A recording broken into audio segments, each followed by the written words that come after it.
Ինչ տաշիրի կրթաթոշակը սկսել է փոխանցվել պոլիտեխնիկական համալսարանի ուսանողներին, մեր գերազանցիկների թիվն է նաև ավելացել։ Ուսումնական գործընթացը բարելավելու եւ գրավիչ դարձնելու ուղղությամբ Տաշիր ընկերությունների խումբը արդեն 2 տարի գերազանց առաջադիմության ունեցող ուսանողներին իրականացնում է կրթաթոշակի տրամադրում, ամսական 250,000 դրամի չափով։ Ոչ միայն իմ, այլ նաև մյուս ուսանողների համար բավականին մոտիվացնող է կրթաթոշակ ստանալու փաստը։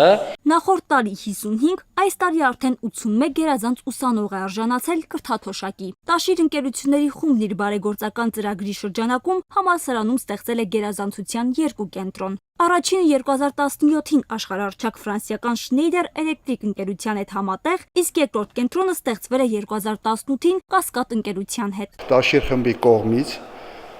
պոլիտեխնիկական համալսարանի երկրորդ մասնաշենքում 2 հարկում հսկայածավալ աշխատանքներ են իրականացնել լսարանային եւ լաբորատոր ֆոնդերի լրիվ վերազինման համար։ Թե ուսանողները եւ թե դասախոսական կազմը փաստում են, որ գերազանցության կենտրոնների գործունեության 2 տարվա ընթացքում ակնհայտորեն բարելավվել է կրթության որակը, մեծացել ուսանողների հետաքրքրվածությունն ու հեշտացրել բուհից աշխատաշուկա անցումը։